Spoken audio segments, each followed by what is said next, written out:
Ir dar va, minko, ne? Normalią knygą išsileisti daug kainuoja. Nu, iš tikrųjų daug kainuoja. Norėjau ginekologų būti. O, Čia buvo... Ne. Tėkštelį, tokio va, užkalnių stilium, kur, žinai, ten, baisiai čia. Žinai. Ai, tai čia ta knyga, eikit, sako, kaip patiko mūsų vaikams. Rašytojai, menininkai ateinam ir ten tokį geziukai sėdė, žinai.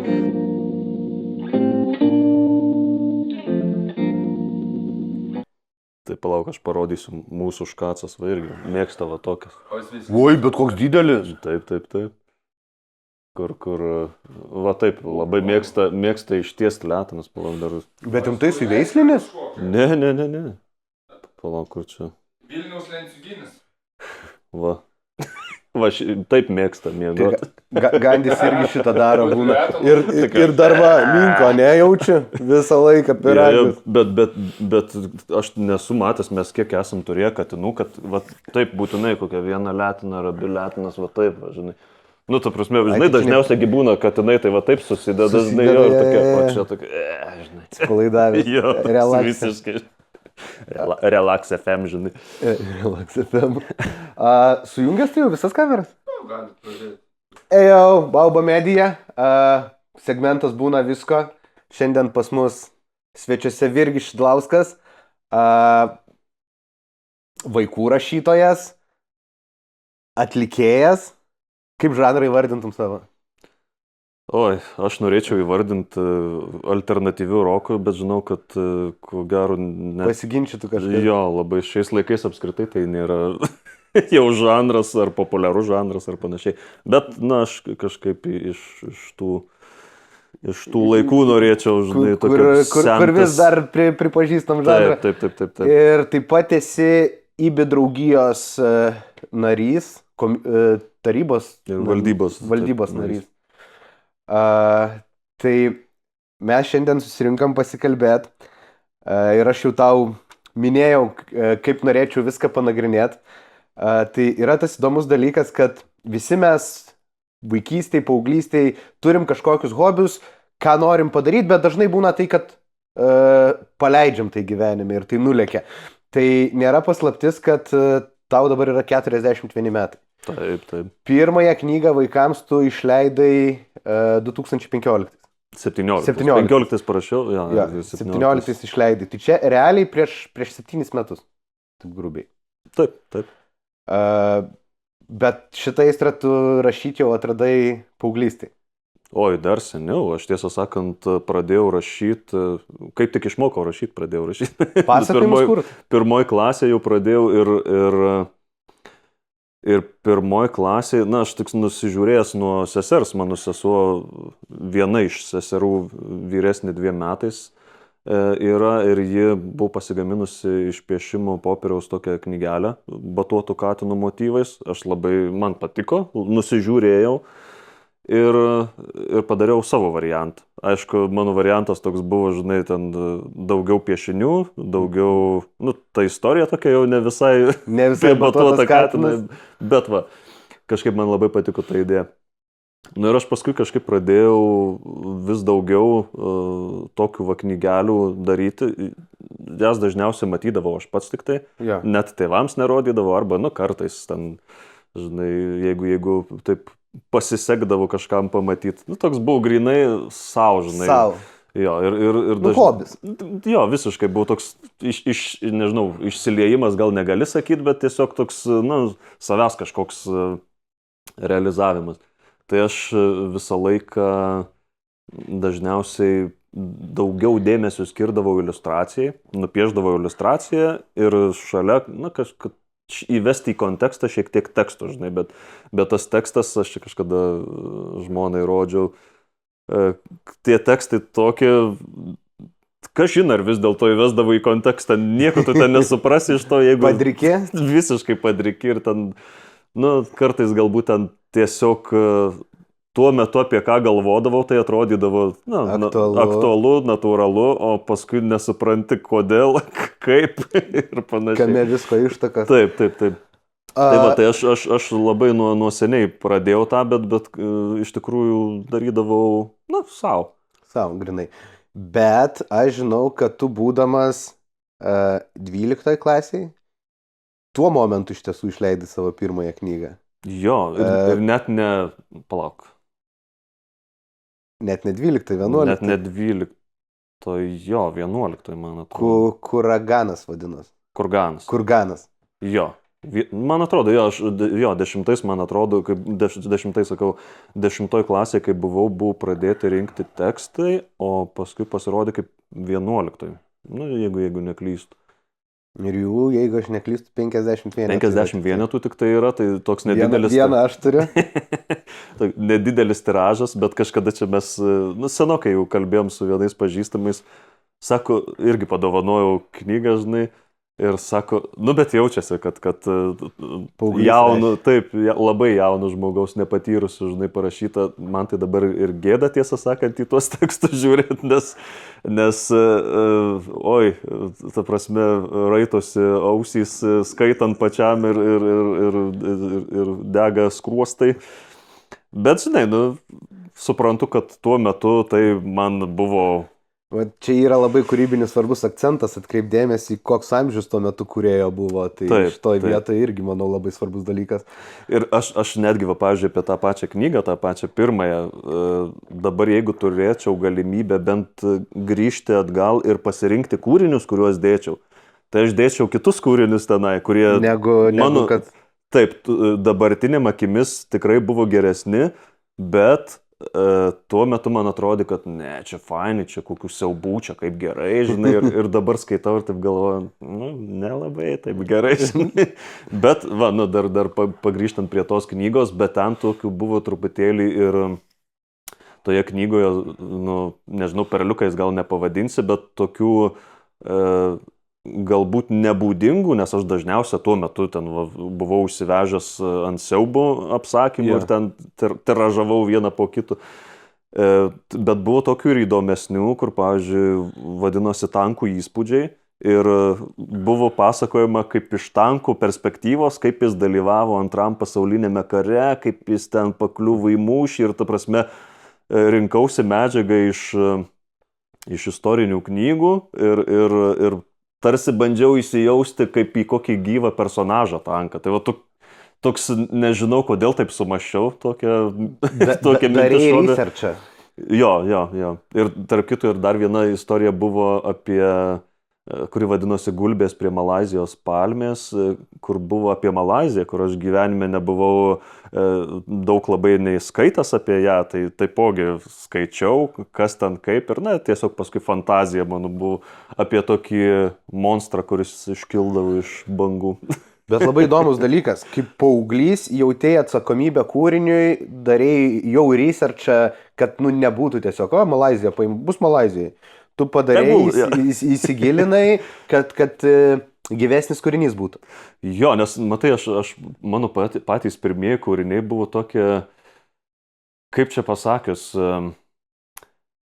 dabar, kai pagalvoju, tai siaubingai sumastyti ta prasme, kad juose, nežinau, natūralumo, tikrumo labai mažai galėdavai ras. Pavyzdžiui, vienas buvo toks apsakymas, kur šiaip nebaigiau aš jo, bet kilo mintis apie, pažiūrėjus Titaniką, apie tokią maždaug panašią katastrofą, bet kosmose, bet supranti, labai įdomus momentas buvo tame, kad, pavyzdžiui, kaip prasideda istorija. Taip, istorija prasideda tarsi,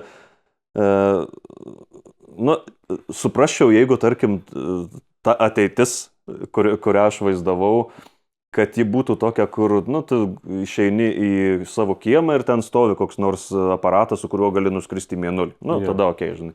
Bet ten tokia stovi daug žmonių aplink raketą, žinai, ruošiasi raketa skrydžiui ir sūnus ten, atvažiuoja prie tos raketos, o tėvas, vienas iš kosmonautų ir sako, galiu su jumis važiuoti. Gerai. Tai va, turėjau omeny, kur paskui, žinai, kai pradėjau domėtis, kiek reikia, žinai, darbo įgūdžių, patirties, jėgų įdėti į tai, kad tu taptum tuo astronautu. Tai tada supratau, kad čia neatvažiuosi taip, kad, gerai, lėkiu kartu su jumis, žinai, bet tuo metu taip atrodė, toks gražus privedimas tarsi, žinai, kad aš čia kaip ir netyčia, žinai, papuoliau, bet, velnias, kas čia dedasi, žinai. Aš galvojau, sakysi, atvažiuoja sūnus, o tėvas ant raketos viršaus daro Titaniko tą su kažkuo kartu. O čia koks geras būtų momentas. Bet supranti, vien jau iš pačios istorijos, kad jeigu stovi raketa ir aplink pilna žmonių, jau čia nesąmonė yra, bet jeigu pilna žmonių, vadinasi, tai nebuvo taip jau, natūralu. Ir dažna, kad visi stovėtų ir lauktų, oho, kyla raketa, žinai, tai, niekam tada būtų nebeįdomu, jeigu ten būtų kasdienybė, kaip su kokiu autobusu nuvažiuotų iki kažkur, žinai. Tai va, turėjau menį, iš pačių pradžių, kai buvo daug tokių istorijų, kurios, net fantastikoje jos, vis tiek jos turi turėti kažkokį pagrindą. Realistiškumo tokio. Tapatumą, kad žmogus tapatintis galėtų. Taip, o čia toks, visiškai, žinai, lempa. Tai ta prasme, paskui tada jau norėjosi šiek tiek įdėti daugiau darbo ir, kažkiek to realistiškumo. Aišku, jo paauglystė, tu nieko nepatyręs, tu nieko nematęs per daug, tai tu ten kažko labai ir galbūt neįdėsi į tuos kūrinius, tas jaučiasi. Bet turiu omeny, kad vis tiek tada norėsiu bent kažkiek, žinai, kad nebūtų visiškai va taip. Bet žiūrėk, čia yra labai šiaip brandus paauglio požiūris daryti researchą. Nes, tikrai, pradėkim nuo to, kad nedaug paauglių sugalvotų 11 klasėje, kad išsileis knygą. Manau, vienetai visiškai. Bet pasidaryti researchą dar priedo, kad parašyti apsakymą, įsigilinti kažką, kad jisai kažkiek realistiškumo daugiau turėtų, čia yra brandu, nedaro taip paaugliai. Kalbėjimus rašydami mokyklos jie taip nedaro. Aš tuos pačius vardus rinkausi iš to, kas toje šalyje, kokį paplitę vardai ir taip toliau, ta prasme, kad... Netgi vardų taip, kad nebūtų koks nors ten, žinai, Antanas, žinai, Malaizijos, žinai, vietinis. O Malaizijai vietinis turėtų būti koks Pongčiau. Aš dabar nebeprisimenu, aš ten keletą tų vardų esu paminėjęs ir atsimenu, kad ieškojau būtent enciklopedijoje, kad kokie tie vardai ten pas juos paplitę labiausiai. Tai žiūrėk. Bet aš dar pridėti prie to, ne aš vienas sugalvojau, čia visų pirmiausia, man dėl knygos, tai labai dėkingas aš vietos bibliotekininkiai Linai esu, nes būtent ji paskatino, mano lietuvių kalbos mokytoja paskatino, šiaip vienas tikrai nebūčiau, taip kad reikia knygos, žinai, nes kaip tik iš šalies gavau daugiau tada paskatinimų, negu tarkim iš šeimos, kur, tais laikais, žinai, išleisti knygą, kur ten būdavo... Čia kokie 98, ne? 96? Pradžia tai 99, nes knyga, 2000-aisiais pasirodė, tai kažkur 99 metai buvo, kaip jau ten pradėjom viską rinkti. Tai buvo, kad normalią knygą išsileisti daug kainuoja. Iš tikrųjų daug kainuoja. Ir čia padėjo ir mokykla, ir tarkim, ten ir kai kurie sprendimai buvo ten minkšti viršeliai ir labai paprastai viskas susekta. Tokie gan... Baziniai. Jo, tokie ir netgi pas tekstas, pavyzdžiui, dabar kai pasižiūrit, sudėtinga skaityti, nes buvo 10 šrifto, kuo mažesnių, kad tilptų daugiau kūrinių, kas nėra patogu skaityti, bet, tiesiog, kadangi turėjom tam tikrą kiekį puslapių, į kuriuos norėjom kuo daugiau sutalpinti, tai tokie, kai kurie sprendimai dabar taip nedaryčiau, geriau išmeščiau kokį apsakymą, bet padaryčiau patogų skaitimą. Surišimas. Jo, kad... O žiūrėk, čia galima sakyti, kad čia svajonės įsipildymas tuo momentu buvo paaugliui savo knygą įsileisti? Šiaip aš kažkaip nesvajojau ten, kad labai man čia reikia tos knygos, bet, taip toks pasididžiavimas buvo, kad, žinai, vis dėlto pavyko, bet aš tokio kaip tikslo, kad man būtinai čia reikia tos knygos nebuvo, žinai, tai... Tai žiūrėk, iki tavo pirmos knygos, kur jau dideliu tiražu išleista, praėjo 17 metų, ne? Kažkas tokio grubiai. Jo. Iki pasirodymų, jo. Tai kas tokio nutiko, kad paauglys, pavadinkim, išpildė svajonę, paleido rašymą? paleido rašymą, kas tokio nutiko, kad gerai, gal ne tai, kad paleido, bet kad atėjo momentas, kuomet tu nusprendai, kad nori būti rašytojų. Nes aš ką noriu pasakyti, kad mes vaikai, paaugliai, būdami dažnai turim kažkokias tai svajonės, kažkokius norus, kuriuos sulaukia pilnametystės atėjus tiem studijų metam, paleidžiam, užmirštam ir kiti nebeišpildo visą gyvenimą to, kažkaip pasiduodam tėkmę ir nueinam su visuomeniniais visokiais dalykais, paleidę ir pamiršę tą savo svajonę arba supratę, kad negalima to įgyvendinti. Aš, pavyzdžiui, norėjau ginekologų būti. O, Čia buvo... Juokauju. Ne. Įdomu, kodėl. Man buvo 8 metai, kai... nuo 8 metų? 8 arba 9 metai. Turėjai problemų. Manęs mama paklausė, ko aš noriu būti užaugęs. Ir aš sakiau ginekologų. Opa. Ir mano mama manęs paklausė, kodėl. Ir ką tu atsakei? Aš labai blogai atsakiau šiai dienai. Tuo metu labai šmaikščiai. Pasakiau, kad rankos visą šiltai būtų. Čia kažkur jaučiu, kažkokį anekdotą buvai girdėjęs. Čia įtariu garažuose praleistus laikas. Bet 8 metų, jo. Ja, aš turėjau dėdę Panevėžio vyrchirurgą ir aš biškai jaučiu tą tokią įtaką medicininiai pusiai, bet aš kraujadatų bijau tai.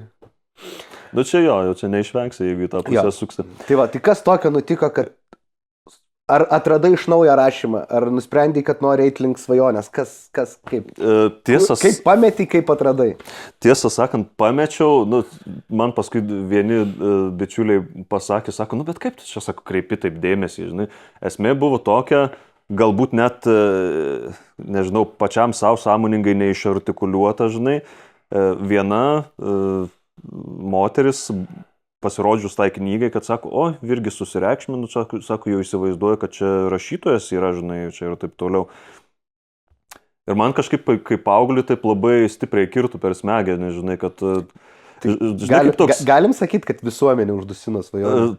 Žinai, kaip toks laikas labai maištingas, kur tu man taip sakai, aš tyčia taip nedarysiu, žinai. Ir ta prasme toks gavosi maždaug, joks aš nerašytojas, nieko aš čia nerašysiu, žinai, bet ta prasme... Tos sąmoningai savo nepasakiau, žinai, kad dėl to, žinai, nes, taip įsivaizdavau, gal man nereikia čia to, žinai. Nuo to atitolo, aš nežinau, aš gal kokią 10 metų visiškai buvau nutolęs nuo rašymo ir paskui grįžau rašydamas muzikos recenzijas apie renginius ir panašiai, kažkaip daugiau per tai pradėjau, žinai. Ir paskui kažkaip pradėjau rašyti tas recenzijas ir pagalvojau, kad gal visai smagu būtų vėl grįžti kažką sukurt. Ir paskui, sakau, tie bičiuliai, sako, tai tu čia dėl to, ir sako, tu čia taip kreipiai dėmesį, sako, biški per daug gal, žinai. Ir paskui, kaip vyresnis, galvoju, gal tikrai per daug, žinai, bet tuo metu vienas iš trigerių buvo tas. Dar kitas dalykas buvo, aš labai didelis buvau gerbėjas fantastikos. Ypatingai paauglystė, žinai, ir paskui... Kelionė į Tandadriką, niekad neištariu. Kelionė į Tandadriką, bet man jau ten, aš atsimenu, ten tos visas pasaulinės aukso fondo, paskui pasaulinė fantastikos lobyną buvo, ten irgi gretima, ten tyrų leidžiama serija, tai aš ten visas ten, žinai, kurias galėdavau pasiekti tų pačių ten Zenito, ten serijos knygų ir taip toliau, žinai. Tai aš buvau gerbėjas, bet besibaigiant paauglystėj supratau, kad jau nebeveža fantastika ir tada nesupratau, kur man čia pasukti. Nebenorėjau to rašyti, ką rašiau prieš tai ir tada biškai pasimečiau, kur link reikėtų sukti, žinai. Tai aš ten prisiskaitęs Selingerių, kaip bandžiau tokią į tą pusę suk tokia, žinai, tokia mąslė truputėlį su kažkokia psichologija ir taip toliau, bet kažkaip žiūriu, gal ne visai man čia irgi toks tinkamas žanras, gal ir pačiam tai nėra taip artima, bet toks eksperimentavimas tuo metu vyko, žinai, ir aš paskui kažkaip pamačiau, kad nėra man taip malonu rašyti, kaip būdavo rašyti tuos fantastinius apsakymus, kur tau kyla idėja ir tu, geras, užrašyti būtinai turiu. O čia tokie mastai, gal čia apie tą reikėtų rašyti, gal apie kažką kitą, žinai, ir tada pagalvoju, ar iš tikrųjų čia reikia rašyti, jeigu tau Jeigu pusę tokių minčių laiko kyla. atima jo apie tai apmąstymai, ar reikia rašyti ir ką būtent, žinai. Tai aš paskui kažkaip buvau labai ilgai užmetęs ir sakau, va, būtent per tas recenzijas paskui grįžau prie kūrinių ir kažkaip visai smagu buvo sugrįžti po tiek laiko. O paskui vaikams tai vėlgi, sakau, visiškai kažkaip netyčia, netikėtai, gimus dukrai. Kažkaip norėjau klausti, ar buvo paskatas, gal atsirado, žinai, noras kažką sukurti vaikam, kad, va, dukrai. Jo, nes visiškai susidėliojo man taip netyčia, netikėtai ta istorija, kažkaip aš tokie epizodais, skyriais tokiais man tokie fragmentai. Jo, tokie atplaukdavo fluidai, žinai. Ir aš paskui po vieną skyrių taip sudėdavau ir galvoju, blemba, visai smagu, žinai, visai smagiai dėliojasi istorija. Pirma buvo Ulfas ir stebuklinga branda. Taip. Tai va būtent aš pradėjau, paskui pasižiūrėjau, kadangi rašydavau ir būdavo, kad, pavyzdžiui, užsilenkia, žinai, kompas, pas mus ne vieną kartą ten kokią vaizdų plokštę užsilenkia, dar kas nors. Jo, tai ir tokia. Ir aš paskui tada kaip vieną kartą kažkaip irgi kažką rašiau ir užsilenkė kompas ir niekur nebuvau įsisaugojęs tik tai kompę, žinai. Tai aš pradėjau paskui saugotis pašte, žinai, elektroniniam. Tai labai gerai gali tada stebėti, kada pirmą ten kokį epizodą parašė ir panašiai. Tai aš mėnesiui laiko, man atrodo, praėjus, jau pirmą buvau prisegęs pirmą skyrių. Tai vadinasi, per tokį trumpą laiką prisikaupi minčių ir paskui kažkaip vieną po kitos dėliojusi ir gavosi visą istoriją. Tai kažkaip aš, kadangi neturėjau jokių nei ten ar planų, ar vilčių, kad tiesiog buvo smagu parašyti tokią istoriją, tokią crazy. Ir kadangi ta istorija gerai pasisekė, tai paskui viskas pradėjo dėliotis vienas po kito, nes tada visokie susitikimai, ten kviečia bibliotekininkai, ten mokyklos ir panašiai. Kažkaip viskas pradėjo įsibėgėti kaip kokia gniūžtė, žinai, ir sniego, tai turbūt net nebūčiau svarstęs tokiu pasuk, nes aš prieš tai buvau pradėjęs rašyti knygą suaugusiems. Trilerį. Tai va, bet ir netgi siuntinėjau po leidyklas ir kai kurios leidyklos tiesiog ten nereagavo, kai kurios labai ačiū gimtajam žodžiui, kad atrašė ir pakomentavo, jau nebeegzistuojanti, tiesą sakant, leidykla, bet tuo metu egzistavo ir labai gražiai pakomentavo, kad sako, kai kurios vietos labai geros, bet sako... Kai kurios labai blogos. Jo, kad tiesiog toks, nėra balanso, žinai, kažkaip tokia istorija, nesuprasi, sako, kaip iš skirtingų kūrinių sulipinta, žinai. Tai va, ir įsiklausiau į tai, žinai, ir paskui padėjau į šalį tą, žinai, knygą, galvodamas, kad grįšiu kažkada prie to rankraščio, kažkaip truputėlį jį patvarkysiu ir panašiai. Ir paskui gimė dukra ir kažkaip prasidėjo viskas nuo to Ulfo. Tai va, tai dar apie tą suaugusiems knygą nežinau, ar kažkada ją pribaigsiu, ar verta iš tikrųjų pribaigti. Pabandyti visada galima. Galima, bet žinai, aš ne iš tų, kad man būtinai reikia parašyti, kad tai, ką noriu padaryti, būtinai pasirodytų. Nes kartais, žinai, ypatingai praėjus kažkiek laiko, pagalvoju, ačiū Dievui, kad neišleidau, ačiū Dievui, kad nepadariau, nes... Būna šitų dalykų. Ja. Tai realiai dukra atspirties taškas gavas. Postumis toks. Taip. Ir tu, aš šitą atsakymą žinau konkrečiai, tu išsaugojai tą savo paauglio dalyką paieškų, bet kad išieškai kūrinį, išsigilini mintį, bet manau kokį 10, jeigu nedaugiau kartų rimčiau negu paauglys tai darai. Nes pavyzdžiui, stogas, po kuriuo auginau žvaigždės, tu ten gedėjimo stadijas narpliai psichologiškai. Jo, nes aš ir skaičiau knygų apie netektį. Šiaip labai įdomus momentas. kaip vaikai priima tą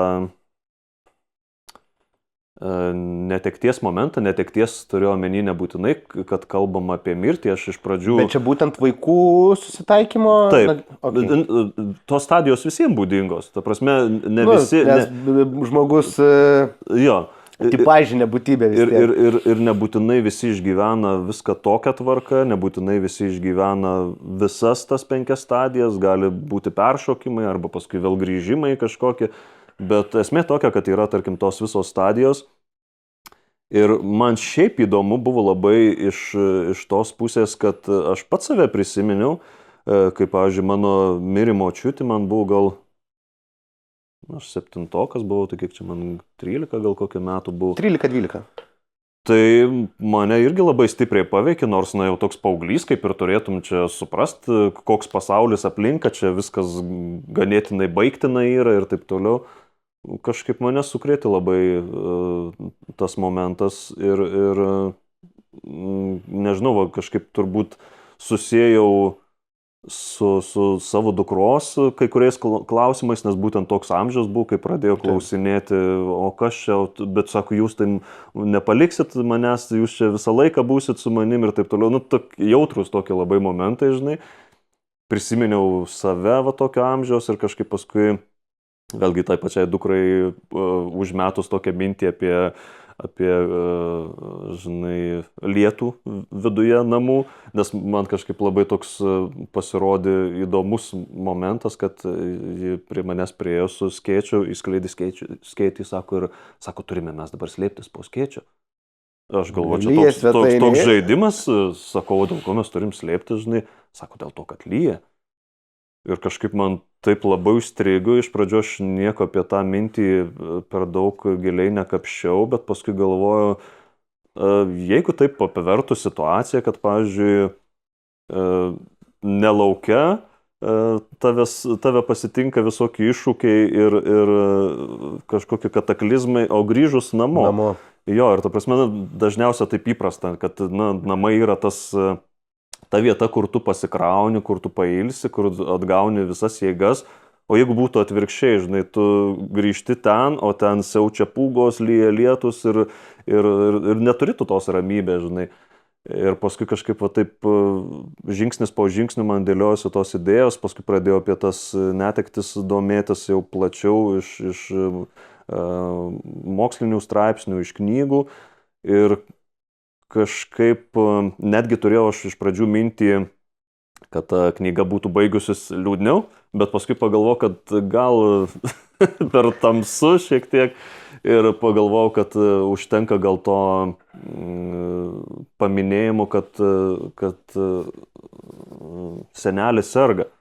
Tarsi jei ne viskas gerai, ar bus gerai, ar nebus gerai, galima palikti myslę tokią. Bet esmė tokia, kad vis tiek tu prisilieti prie tos baimės netekti artimų žmogaus. Tai va, tai jo, ir man atrodo, čia apskritai tokia labai jautri tema, kur, turi šiek tiek pasidomėti giliau, kad neprirašytum kokių blėnių, žinai, nes gali paskui labai, nežinau, tie vaikai, kurie skaito ir labai priima tą dalyką, jie vis tiek jaučia, ar tai pakankamai jam artima, ar tikra, ar tu čia tiesiog, išsigalvoji. Tai man keletas va tokių vėlgi epizodų buvo, kai paskui tiesiog pasakojo, sako, neteko artimų žmogaus ir sako, labai patiko šitą knygą. Tai vadinasi, kažkokiu rado tapatumų ir tas patiko, galimai tolygų padėjo. Taip, tai nežinia, ar padėjo, bet tarkim vis tiek bent jau davė jo kažkokį supratimą, galbūt, kad ne ji viena tą išgyvena, kad visiems tai būna. Tai, žinai, tarkim, netgi ir suaugęs žmogus, tu išgyvendamas artimojo, tarkim, netektį, tu lygiai taip pat jautiesi.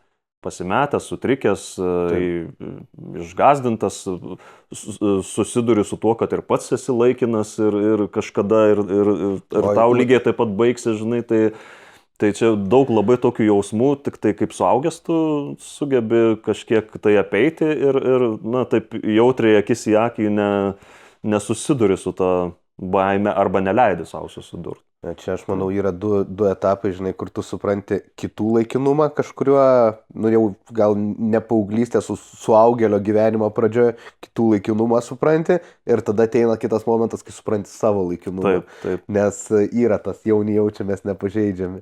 Taip, nes atrodo, o Jėzau, visas gyvenimas prieš akis čia kalnus nuversiu, čia, o Dieve, visą laiką būsiu jaunas, žinai, ir paskui taip, vaikeli. Čia to laiko kiek. Aš nežinau, kaip greit paskutiniai 3 metai prabėgo. Tai tu nesirenki lengviausią kelią kaip rašytojas, nes ugnikalniukas ieško draugų irgi apie vienatvę ir paieškas, tada nebuvimą vieno, Goris apie svajones realiai ir irgi lygiai taip pat atstumimą, vienatvės jausmą. Taip. Tu nesirenki lengviausio kelio, nerašai, kad būtų tik pramoginis kūrinys.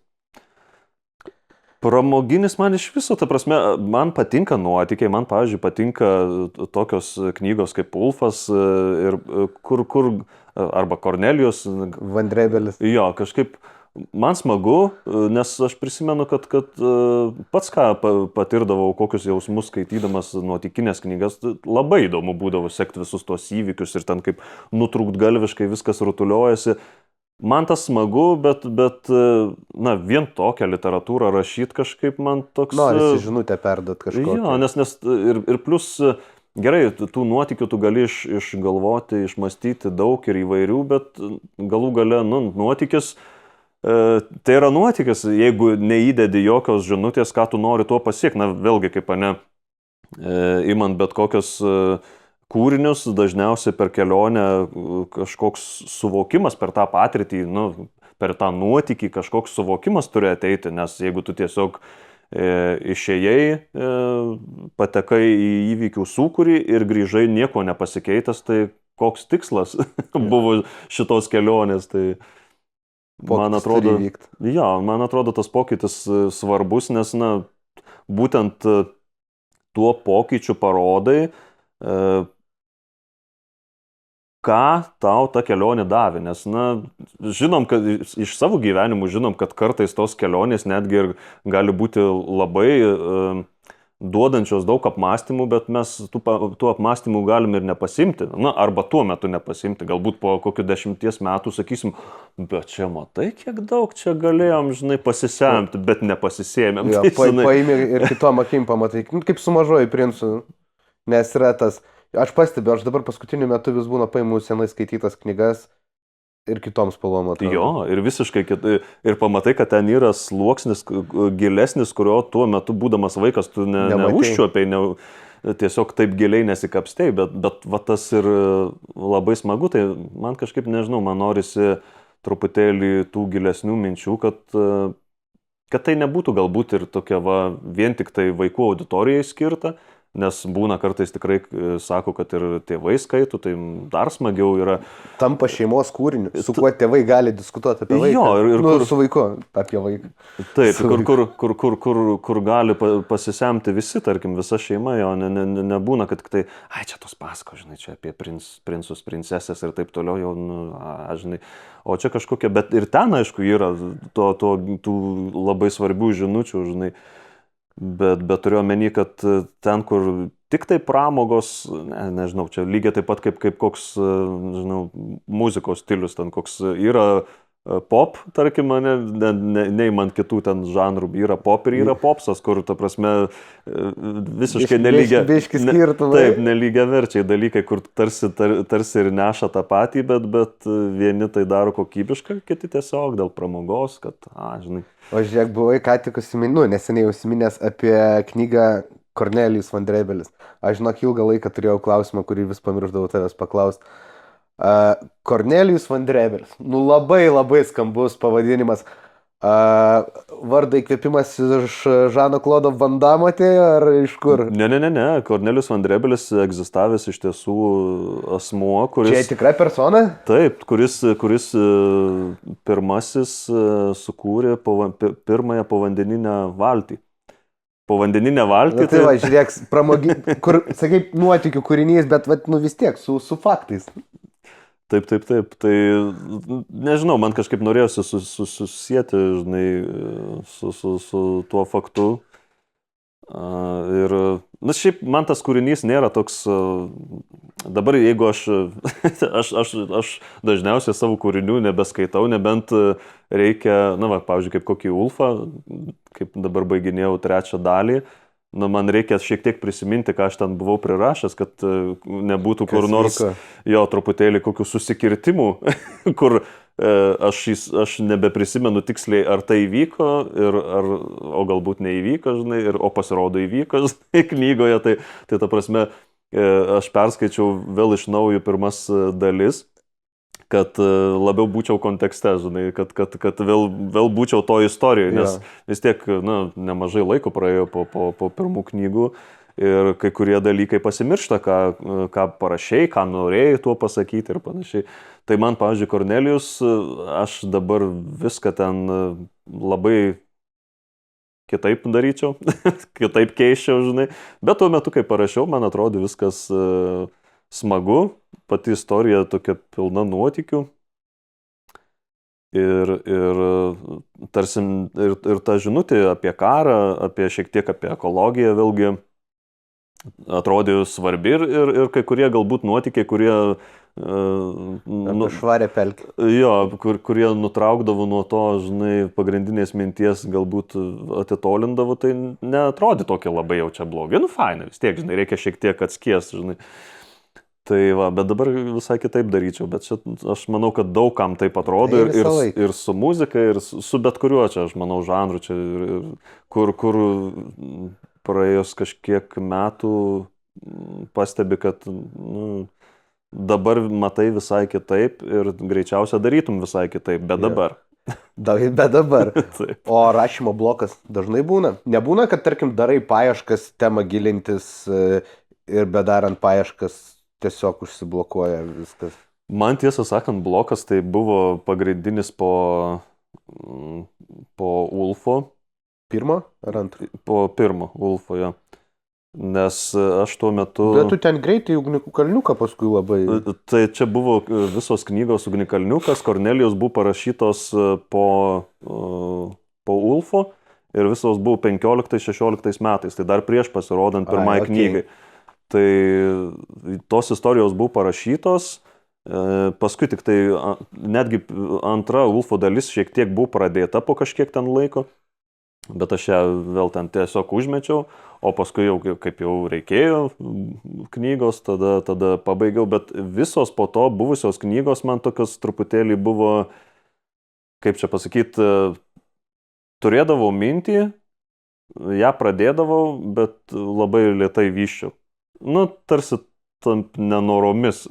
Žinau, kad reikia tos knygos ir visa kita, bet kažkaip taip, be tokio labai didelių norų ir netgi, va, pavyzdžiui, esu ten ne vieną stipendiją kurti knygai laimėjęs, tai jeigu ne tos stipendijos, tai aš nežinau, gal nieko nebūčiau. Jo, nebūčiau nieko turbūt iki šiol parašęs. Reikalas, ne toks? Nu, tu esi priverstas, ta prasme, tą projektą įgyvendinti, kurį pasižadėjai padaryti. Tai jau nori, nenori, bet esmė tokia, kad jo, jeigu nebūtų tų, aš nežinau, ar taip labai noriai toliau rašyčiau knygas, nes, nu, va, kaip kalbėjom apie pačią pradžią, kaip rašai savo, galbūt to augimo tokio nėra akivaizdaus, nes tu, nu, vis tiek tuose sultyse verdi, galbūt ten va, man pakomentuodavo mano lietuvių kalbos mokytoja, tai tas buvo, bet dažniausiai niekas daugiau. Aš tik tai ir lietuvių kalbos mokytoja įvertindavo, pasakydavo pastabas kažkokias ir panašiai. Niekas daugiau tų kūrinių nematydavo. Tai buvo grinai rašymas dėl savęs. Nes pagaudavau kokią idėją ir galvodavau, įdomu, kaip čia dabar man pavyktų įgyvendinti, kaip pavyktų apie tai parašyti, žinai. Ir parašydavau. Bet tame buvo daugiau malonumo, nes, na, galbūt dėl to, kad nebūdavo kažkokios iš šalies pastebėjimų, kritikos ir panašiai, kai tu išleidi knygą ir platesnėms masėms ir dar tos, nu, atsiranda visą laiką, atsiranda tokių, žinai, kur ne tik pagirs, bet ir gerokai pliaukštels per sprandą. Jo, tai kažkaip kažkaip ypatingai po kai kurių, aš šiaip labai nežiūriu jautriai į kritiką, bet būna tokių momentų, kaip kai kurie kritikai, nežinau, galbūt nepagalvodami apie tai, kaip į tai gali sureaguoti pats autorius, na, tiesiog ten tėkštelį, tokio užkalnių stilium, kur, žinai, ten, žinai, baisiai čia, žinai. Ir tada, taip galvoju, nu, kažkaip tada suveikia jautriau, žinai, nes šiaip, pavyzdžiui, jeigu tokia konstruktyvi kritika, man labai viskas okei, aš visą laiką priimu ir jeigu būna kažkokių tokių konstruktyvių pastabų, aš visą laiką įsidedu į galvą ir tą paskui tikrai panaudoju, žinai, kitą kartą ten tos klaidos nedarau, kurią prieš tai dariau, bet jeigu sakau, va tokia, kaip ir, nežinau, tokia tiesiog, kadangi, nežinau, ar tokia raiška, ar tiesiog, kad taip įdomiau būtų, žinai, nes, nu, čia tie vandenys tokie gan ramus yra, žinai, tai kažkas gal norėdamas šiek tiek, žinai, sudrumsti tos vandenys, tai padaro ten kokie aštresnį žodį parašo. Tai kaip tai nėra pasverta, man truputėlį jautriau, žinai, bet dėl to, kad, na, toks neteisybės jausmas. Ne dėl to, kad kūrinys ten, tarkim, vertas, nevertas, bet kad tiesiog, nu, toks kaip ištraukta iš niekur, žinai, nu, toks nepasvertas dalykas. Yeah. Bet aš kažkaip visą laiką esu įsitikinęs ir gyvenime ne kartą tai pasitvirtinu, žinai, kad viskas grįžta bumerangu. Ir labai pas Ramunę, pas žmoną, žinai, yra geras posakis pas juos Aukštaitijoje, žinai, kad sako, vieniems Dievas nueidamas, kitiems pareidamas, žinai, duoda. Tai, nesu girdėjęs tokio. Na, tai tas bumerangų principas, kad, ta prasme, jeigu tu, na, nežinau, padarei kažkokį gerą darbą, jis tau grįžo taipogi, blogas darbas irgi grįžo, žinai, kažkokio kitų kelių, bet grįžo. Tai aš tuo esu įsitikinęs savo gyvenime ne kartą, kur tikrai atrodydavo, kad, nu, gal, žinai, senatvėje supras žmogus, kad neteisingai padarė. Nereikia, žinok, senatvės kartais praeina ten kokį metai, du, žiūrėk, lygiai tokia pati situacija tam pačiam žmogui. Ir va, apie vieną va kritikę galiu paminėti, kad nu, kažkaip labai negražiai buvo atsiliepusi apie knygą. Vieną mano, vėlgi neįvardinsiu ką, nes čia koks skirtumas, bet esmė tame, kad recenzija buvo parašiusi visai gražiai. Buvo ten komentarų, bet tokie va, konstruktyvus, kad ten, pavyzdžiui, vaikai taip nekalba tokio amžiaus ir panašiai, okei, žinai, bet gyvai bandė sudirbti, žinai, kūrinį ir kas juokingiausia, kad ne per seniausiai, kadangi mes nesam pažįstami ir manau, kad jį manęs irgi nežino, kaip aš atrodau, kas aš esu, žinai, ir panašiai, tai teko ne per seniausiai sėdėti, jie atsisėdo šalia manęs per vieną susirinkimą, atsisėdo šalia manęs, o iš kitos, jo, ir iš kitos pusės atsisėdo mokytoja, labai faina mokytoja, kuri pradėjo pasakoti, ai, tai čia ta knyga, eikit, sako, kaip patiko mūsų vaikams. O ji taip sėdi, žinai, ir man taip viduje, žinai, toks juokas, galvo, taip krizenu viduje. Jo, sako, kaip skaitė, kaip patiko, sako, kaip darbelius darėm, kaip vaidinom, žinai. Ir ta tokia, žinai, linksi, žinai, galvoju, nu va, bumerangas, žinai. Bumerangas. Ir niekur nedingsi, aš iš vienos pusės sėdžiu, mokytoja iš kitos. Bet yra žmonių, kur, pavyzdžiui, nesuprantu, neateina jiems šitas dalykas. Taip, aš... Moralinis bumerangas, pavyzdžiui, kai kuriem negrįžta, abu žinom tokių žmonių. Taip. Yra, man čia toks klausimas iškilo tarp visų Lietuvos kritikų literatūros. Ar sutiksim, kad jaučiu geriausiai įvardint galima būtų Kęstutį Urbą? Tai aš manau taip, tai jis ir patirties daugiausia tame turi, žinai, ir kažkaip nešališkai, žinai. Jis žiauriai nešališkas žmogus. Atsimeni Rokai Urbą? Atsiprašau, Urba čia tas, kurį Landsbergį panašus, ne? Taip. Be barzdos. Labai malonus žmogus. Žiauriai fainas. Labai malonus. Žiauriai fainas. Aš būna kasmet sutinku. Man biški liūdna daro stebint, kaip jisai sensta. Nes per paskutinius 4 metus atrodo, kad jis labai greitai tais amžiaus laipteliais pakopė. Ne, dabar viskas, manau, daugiau mažiau jau ten vagoj, viskas kaip ir, sakyčiau, tvarkoj. Nuostabus vertimai jo, tai yra kažkas. Bet čia matai, čia vėlgi tas dalykas turbūt, kad kas tau kelia džiugesį, jeigu tu darai tą darbą, kuris tau kelia džiugesį, tai automatiškai tu tai darai nuoširdžiau, su daugiau meilės ir panašiai. Jeigu tau, tarkim, tai yra tik tai darbas, už ką tu, tarkim, turi atsiimti ten savo atlygį ir tiek, žinai, ir nedaugiau, taip nuoširdžiai tu to nedarysi. Viskas, ir tas matosi labai, žinai, tai apskritai, žinai, ten kokiai vaikų literatūroje, tai ir tų pačių tyrėjų labai nedaug yra. Ne kažką. Ir gal nieko keisto, nes čia ir ta, žinai, mūsų rinka tokia mažutėlė yra, žinai. Bet mes turim vaikų literatūros muziejų. Turim. Jisai yra įsikūręs Kaune. Taip. Donelaičio gatvėje. Vaikų literatūros muziejus. Šiaip fainas labai ir labai. Jie ten turi, man atrodo, tą spaceshipą iš Standadrikos padaryti. Taip. Mes skridom su juo labai fainai. Nes žiauriai faina vieta. Tai va, grįžtam po pertraukėlės ir norėčiau pasukti nuo rašytojo kelio link kito kelio. Tu lygiai taip pat kaip paauglystėj rašei pirmąjį kūrinį išleidai savo, tu paauglystėj taip pat ir grojai. Jo, bet aš pradėjau groti, aš tokia jau vėlyvesniai paauglystėj. Aš labai šiaip buvau toks, nežinau, melomanas, lietuviškos muzikos ypatingai melomanas buvau.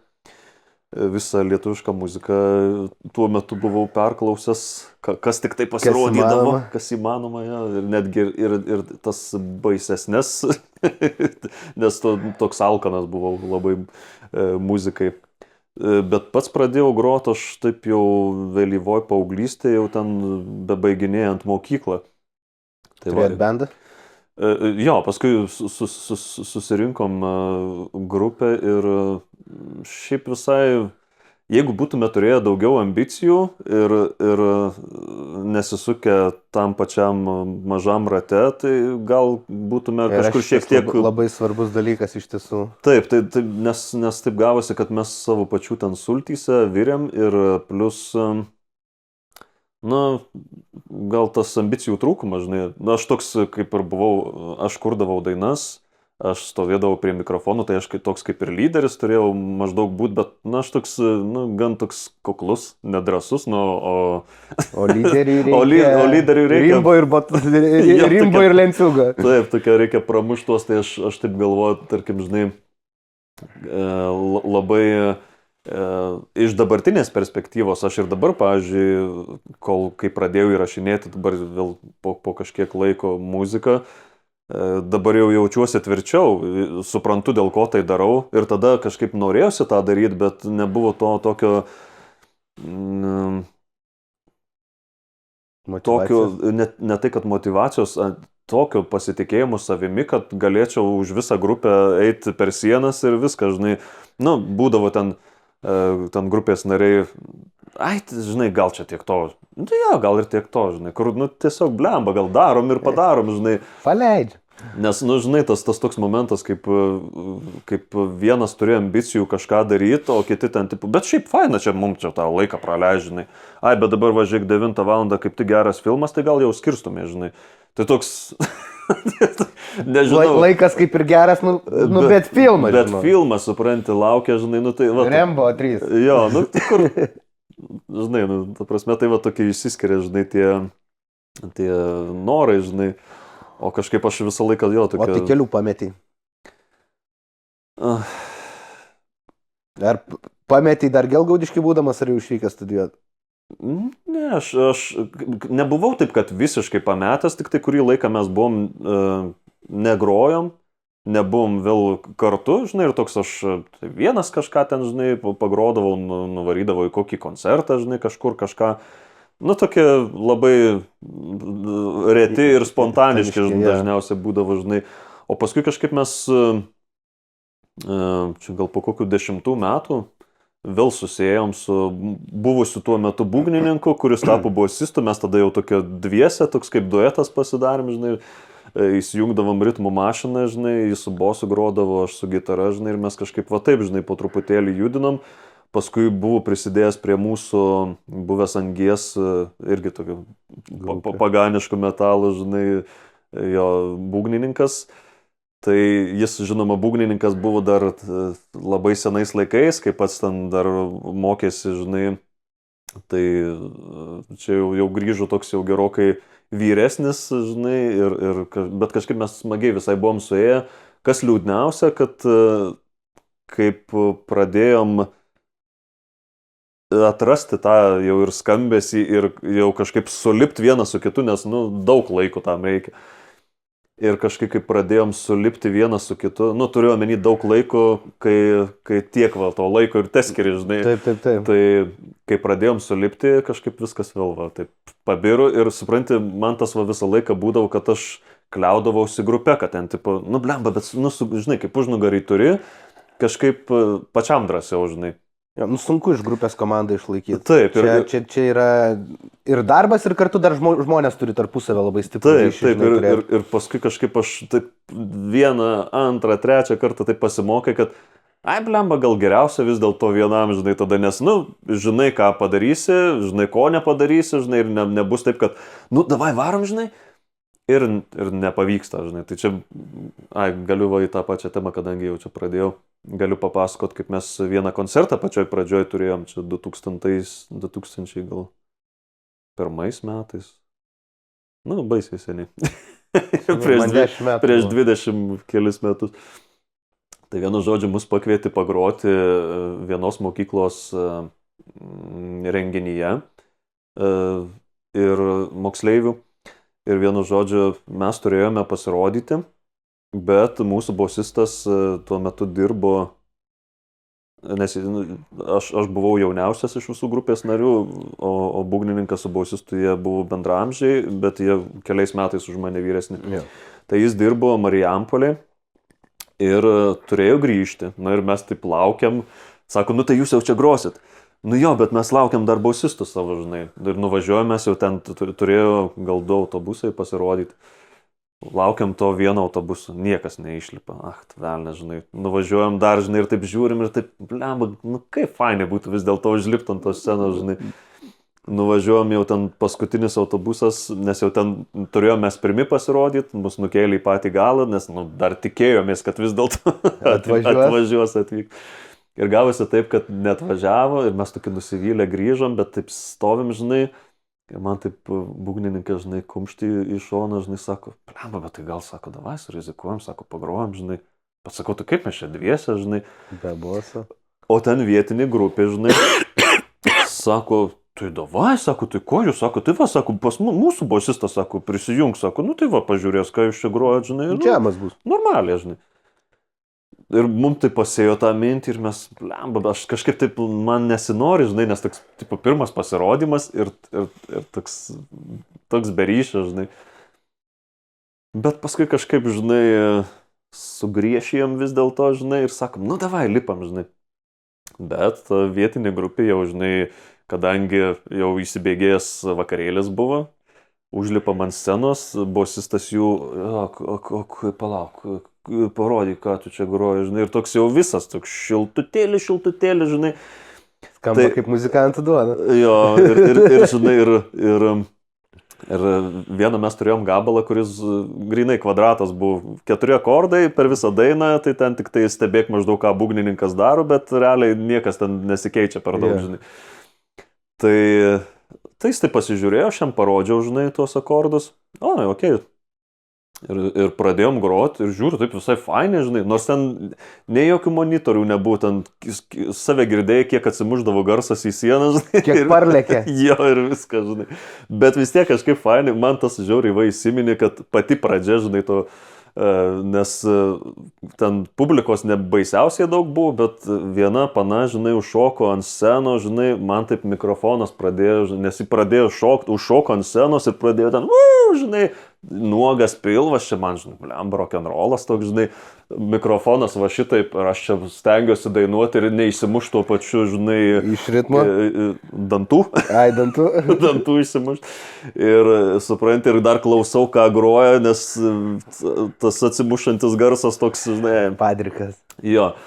Ir supranti, ir pradžia dainos tokia man, netgi tokia, žinai, dar tas adrenalinas, viskas, žinai, tokia fainai, galvoju, blemba, gerai, kad užlipam. Ir paskui nuo kokio vidurio dainos, galvoju, blemba, girdžiu būgnus, bet bosų negirdžiu. Ir aš taip atsisuku, žinai, taip dirst.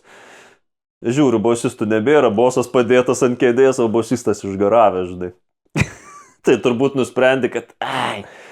Gerai ir taip eina skebrai. Jo, tegul groja, gal net Gal net nepastebėjo, žinai.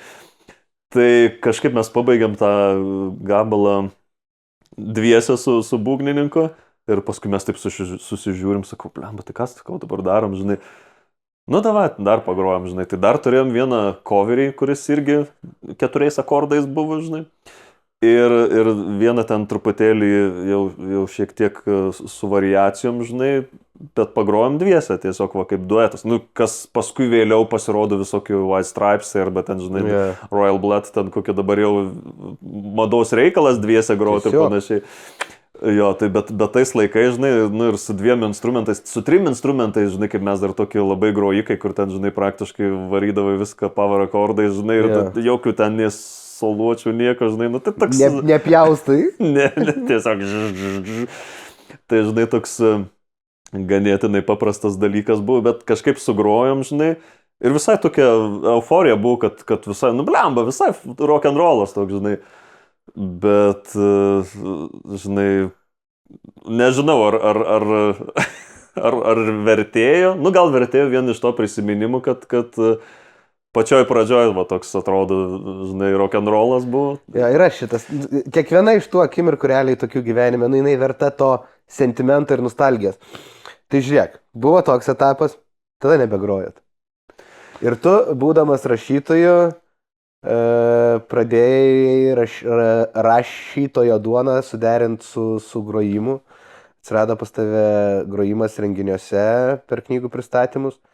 Viena man teko sudalyvauti ir buvo kartu, buvo Benas Bėrantas irgi tenai, buvo Kotryna Zylė, mes Kotryna, tarp kitko, prisimenam, kad ten realiai mūsų pažintis įvyko ir ašgi dar garsinau jūs. Taip, buvo garsistas darbus. Nes ten nekažin, kaip ten būtų baigęsis.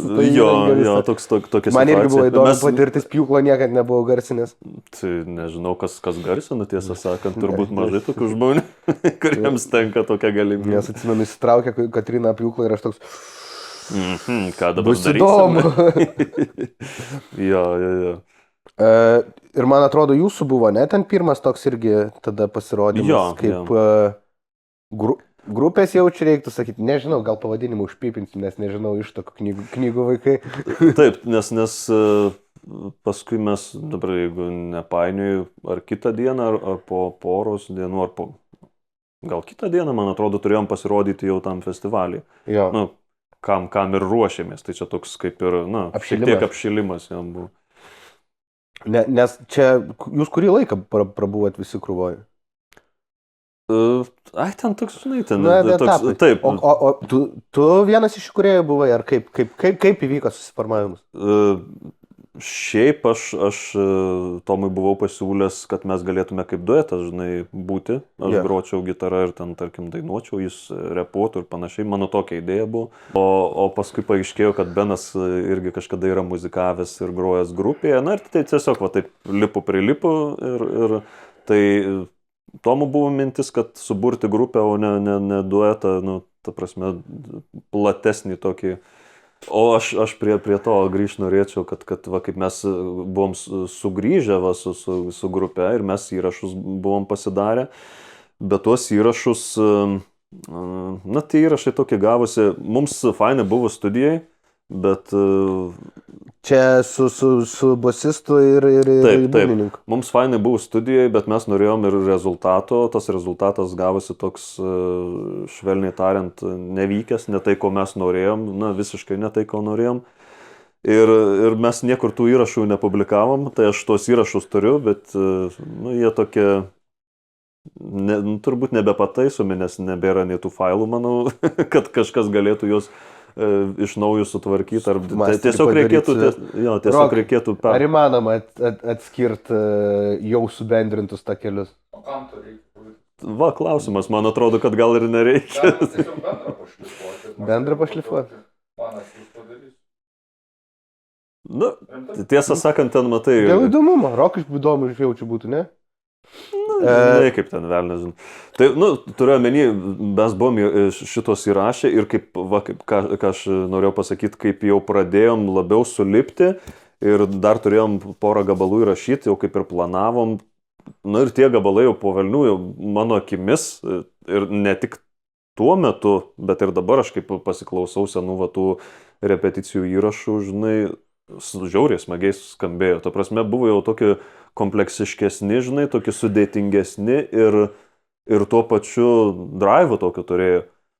Žinai, daugiau sukibę buvom labiau, bet kažkaip nebepavyko pasidaryti tų įrašų ir viskas va taip išsibarstė ir viskas. Tai paskui tiesiog aš pradėjau vienas muzikuot. Ir vėlgi, va, kaip kalbėjau apie tą, kad kaip pradėjau keliu persipinę. Jo, kai pradėjau kurti vaikams, tai iš pradžių aš į pirmus susitikimus galvojau, kaip čia gal reikia kažkokios muzikinės dalies, kad būtų truputėlį, nežinau, tokio išsiblaškimo nuo to, nežinau, skaitimo, pasakojimo apie knygas. Kažkaip taip pagalvojau, kad būtų visai smagu. Nes nežinojau, kaip kiti daro pristatymus, tiesą sakant, nelabai tos informacijos ir radau kur nors, kad nelabai ir yra. Tai, tuo metu tai tikrai nebuvo, gal dabar daugiau tikrai galima būtų rasti, nes ir daugiau tų istorijų, žinai, bet tuo metu tai neipatingai buvo tos informacijos, tai aš tiesiog taip sugalvojau, kad taip reikėtų daryti ir tuo metu net neturėjau jokių vaikiškų dainų. O pas mane visos, tos suaugėliškos dainos, tai tokios, žinai, kai kurios...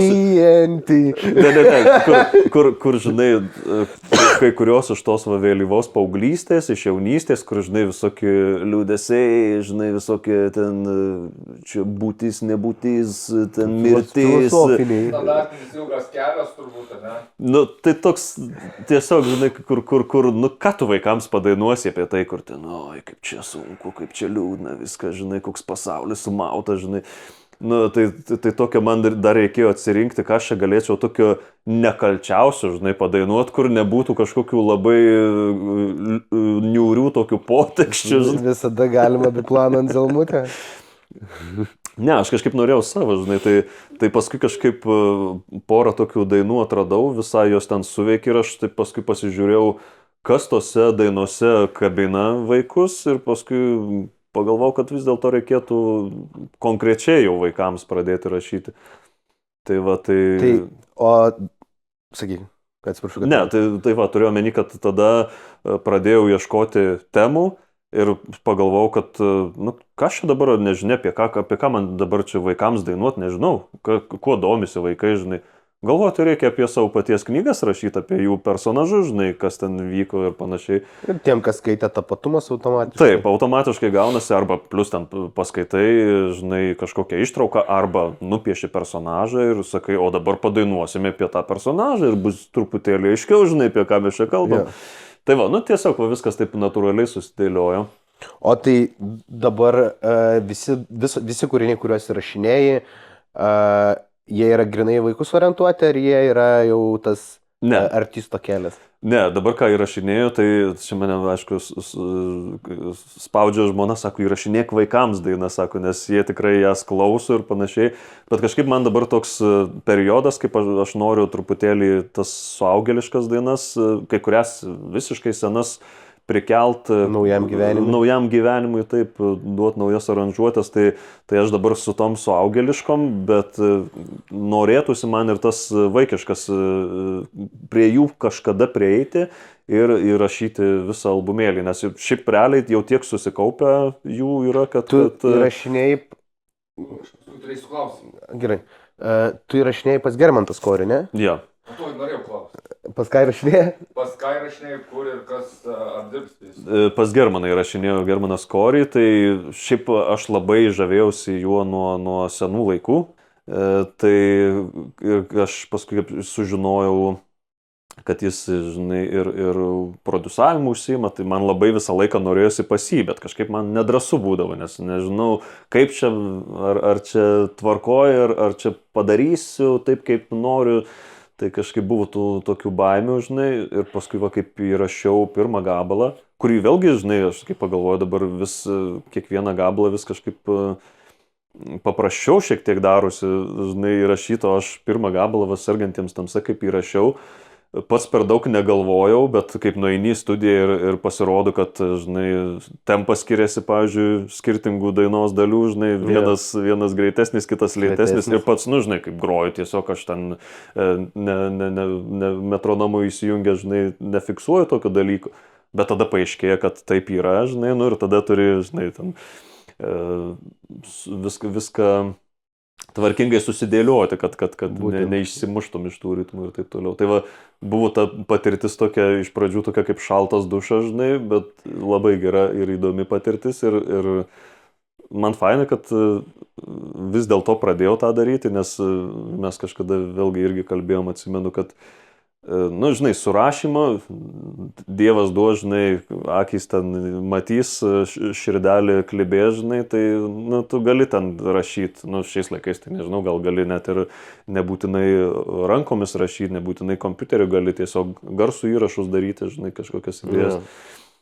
Bet su muzika ir ypatingai su jos atlikimu gyvai, viešai, nu, nežinau, ten kokie 60 jau gali net nebeužlipti ant scenos. Ne, jau čia žegnot ant 60 gali. Taip, tai ir 50 gali, tai galvoju, blemba, kada, jeigu ne dabar. Ir paskui, žinai, galvoju, gal kaip jaunas buvau, gal dar ir tų galimybių nebuvo, neturėjau, žinai, ten, tarkim, ar finansinių, ar panašiai, bet jeigu turi galimybės ir nepasinaudoji tą progą, nu tai, žinai, paskui, kad savęs, žinai, neskalbtum, žinai, būdamas seniukas, kad, blemba, galėjau padaryti, bet nepadariau, žinai. Tai kažkaip galvoju, nu, blemba, reikia dėti vieną kartą, žinai, tašką su tom abejonėm ir padaryti, žinai. Tai kažkaip džiaugiuosi, kad pradėjau tą daryti. O žiūrėk, prie kūrybinio proceso aranžuotės ir panašiai, atsakai, ritmų netitikimai, Germantas jau čia prisideda kaip produceris nemažai irgi. Jo, nes jis dažniausiai... Instrumentaluotės padaro, nejaučiu. Nu, matai, instrumentuotės dažniausiai akustinę gitarą visą laiką aš rašau, jo.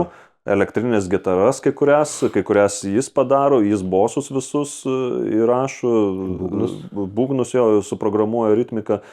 Tai jo, nemažai jis padaro, jis ir šiaip kokių idėjų duoda, kur aš duodu idėjų, kur pavyzdžiui, net nebuvo kažkokių tikslų būtent taip, kad viskas skambėtų, bet eigoje pačioje, tarkim, jis padaro vieną sprendimą, paskui aš taip galvoju, bet čia gal dar galima tokį dalyką padaryti. Jo, sako, gera idėja, ir kažkaip viskas taip gražiai sulimpa, kad paskui aš galutiniu rezultatu netgi stebiuosi, galvoju, nu, ta prasme, sukūręs tą gabalą tikrai neįsivaizdavau, kad jis galėtų būtent taip skambėti, nes, nu, dažniausiai vis tiek aš, jeigu koncertuoju, pavyzdžiui, ar groju kažkur, aš groju vienas, tai vienas tu kažko ten per daug neišvyniosi, žinai. Yeah. Ir šiaip aš labai mėgstu padaryti dainas, kurios nebūtų vien tik tai paprastais akordais bukai, žinai, grojamos, nu, nebent jeigu ten kokia labai intensyvi daina ir, nu, aš jau nebespėjau pirštais sekti ir su balsu ir žinai.